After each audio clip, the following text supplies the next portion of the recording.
Samweli wa kabiri igice cya 19. Umwami abyumvise arasubirwa cyane, yurira mu nzu yo hejuru y'irembo ararira. Nuko akigenda agenda avuga atya ati, ye baba we, mwana wanjye Abusalomu, mwana wanjye Abusalomu we, iyaba ari njye wapfuye mu cyimbo cyawe, Abusalomu mwana wanjye. Maze babwira Yowabu ati, dore umwami ararira Abusalomu aboroga. Uwo munsi impundu zihinduka induru mu bantu bose, kuko bari bumvise bavuga ko umwami yababarijwe n'umwana we. Uwo munsi abantu basubira mu mudugudu babebera nk'abantu bahunze mu ntambara, babebera bafite isoni. Umwami yitwikira mu maso, ashyira ejuru n'ijwi rirenga ati, ye baba we, mwana wanjye Abusalomu, ye baba we, Abusalomu mwana wanjye. Hanyuma Yowabu yinjira mu nzu, asanga umwami aravuga ati, uyu munsi wateye amaso y'abagaragu bawe ipfunwe.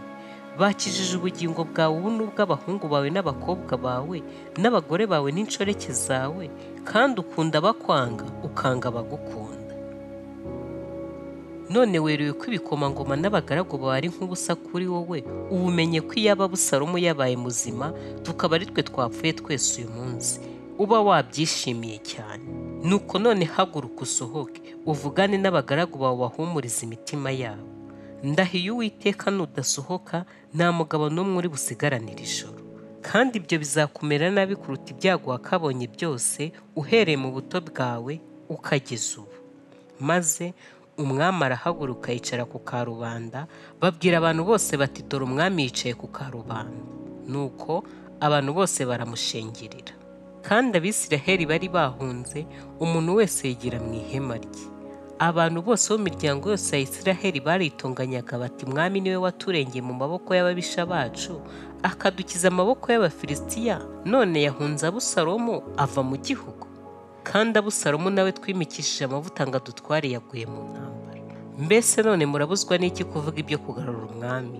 Bukeye umwami Dawidi atuma kuri Sadoki na Abiyatari abatambyi ati, mubaze abatware b'Abayuda muti, ni iki gituma rimwe mugiye guheruka abandi kugarura umwami mu rurembo rwe? Kuko amagambo y'Abisiraheli bose amaze kugera ku mwami ngo bamugarure mu rurembo rwe, kandi ari mwebwe bene se muva inda imwe.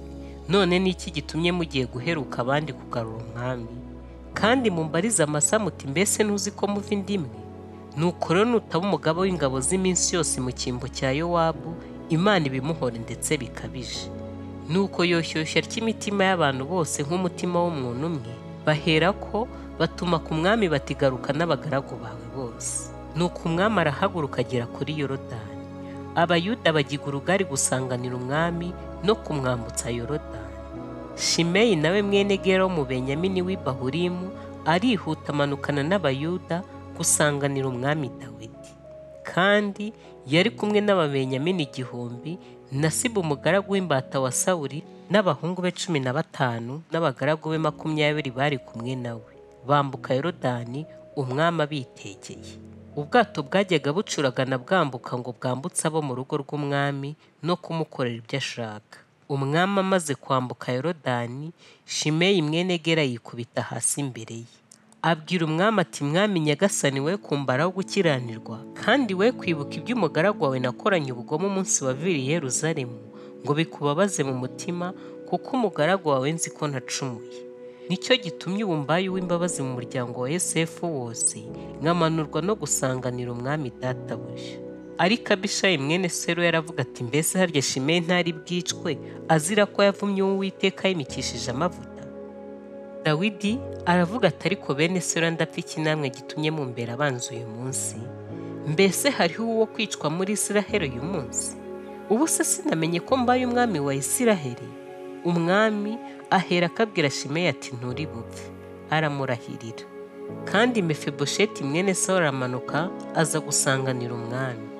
Uhereye umunsi umwami yagendeye ukageza aho agarukiye iw'amahoro, ntiyigeze kwikenura ibirenge cyangwa kwikemuza ubwanwa, haba no kumesa imyenda ye. Ageze i Yeruzalemu gusanganira umwami, umwami aramubaza ati, ariko icyakubuje kujyana nanjye n'iki Mefibosheti? Aramusubiza ati, mwami nyagasani, umugaragu wanjye yarambeshyeye. Kuko umugaragu wawe nari ngize ningiye gushyira amatandiko ku ndogobe, nkijyeho njyane n'umwami, kuko umugaragu wawe ndi ikimuga. Kandi yambeshyeye ku mwami databuja, ariko rero nyagasani umeze nka marayika w'Imana, nuko ukora icyo ushaka, kuko abo mu rugo rwa data bose imbere y'umwami databuja basa n'abapfuye, ariko wari unyicaje mu basangiraga ku meza yawe. Nuko mfite butware ki kongera gutambira umwami ukundi? Umwami aramubwira ati, niki gitumye yongera kuvuga ibyawe?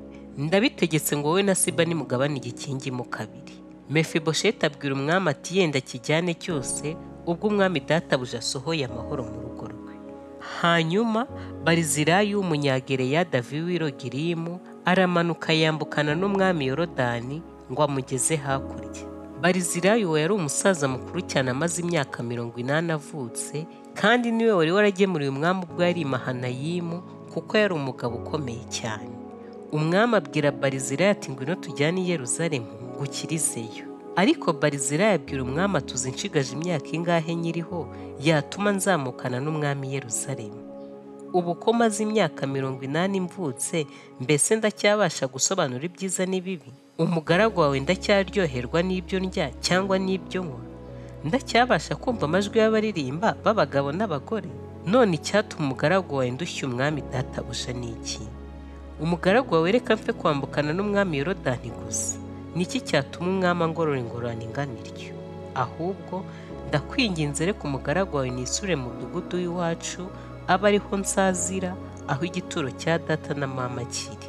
Ariko dore umugaragu wawe Kimuhamu nguyu, aba ari we wambukana n'umwami databuja, uzamugirire uko ushaka. Umwami aramusubiza ati, nuko Kimuhamu nahushe twambukane, kandi nzamugirira uko ashaka, kandi icyo uzanshakaho cyose nzagigukorera. Nuko abantu bose bambuka Yorodani, umwami arambuka. Maze umwami asoma Baziliyeli, amusabira umugisha, yisubirira iwabo. Uko niko umwami yambutse ajya i Gilugari, Kimuhamu yambukana nawe. Abayuda bose n'ab'igice cya Isiraheli bambutse umwami. Bukeye Abisiraheli bose basanga umwami, baramubaza bati, mwami Dawidi, niki gitumye bene wacu b'Abayuda bakuzana rwihishwa, bakakwambutsa Yorodani nabo mu rugo rwawe n'abantu bawe bose? Abayuda bose basubiza Abisiraheli bati, niko umwami agira icyapfa natwe. None bibarakarije iki? Hari ubwo twatunzwe n'umwami, cyangwa se hari impano yose yaduhaye? Abisiraheli basubiza Abayuda bati, nitwe bice 10 by'ubwami, kandi rero Dawidi akwiriye kubaho ku bwacu kuruta mwebwe. Niki cyatumye mudusuzugura ntimubanze kutugisha inama yo kugarura umwami wacu? Ariko amagambo y'Abayuda arusha y'Abisiraheli gushinga. Samweli wa kabiri, igice cya 20. Hariho umugabo w'ikigoryi witwaga Sheba, mwene Bikuri w'Umubenyamini, avuza ikondera avuga ati, nta mugabane dufite kuri Dawidi, nta n'umurage dufite kuri mwene Yesayi. Yemwe Bisiraheli, umuntu wese najye mu ihema rye. Nuko Abisiraheli bose barora gukurikira Dawidi, bakurikira Sheba mwene Bakuri, ariko Abayuda bose uhereye Yorodani ukageza i Yeruzalemu bomatana n'umwami wabo. Bukeye Dawidi ajya i Yeruzalemu mu rugo rwe. Umwami ajyana n'abagore be b'inshoreke uko ari 10, abo yari yasize ku rugo, abashyira aho barindirwa bagaburirayo, ariko ntiyabatahaho. Nuko baguma aho barindirwa kugeza aho bapfiriye, ari intabwa. Bukeye umwami abwira Amasa ati, huruza Abayuda bateranire hano iminsi 3 itarashira, kandi nawe uzaba uhari. Nuko Amasa ajya guhuruza Abayuda, ariko arenza iminsi umwami yamutegetse. Dawidi abwira Abishayi ati, ubu Sheba mwene Bikuri azatugirira nabi kurusha Abusalomu. Hosha ijyana abagaragu ba shobuja mumukurikire, kugira ngo adahindura imidugudu igoswe n'inkike z'amabuye, akaba adukize. Nuko ingabo za Yowabu zirasohoka ziramukurikira, hamwe n'Abapereti n'Abakereti n'abanyamaboko bose, bava i Yeruzalemu bajya kugenza Sheba mwene Bikuri. Bageze ku ibuye rinini ry'i Gibeyoni, Amasa aza kubasanganira. Kandi Yowabu yari yambaye imyambaro y'intambara, ayikenyeje umushumi uriho inkota ifashe ku itako mu rwubati rwayo. Yigiye imbere, inkota iva mu rwubati rwayo iragwa. Yowabu abwira Amasa ati, amahoro mwene da. Yowabu afatisha Amasa ukuboko kw'indyo ku kananwa ngo amusome. Ariko Amasa ntiyita ku nkota ari ku kuboko kwa Yowabu.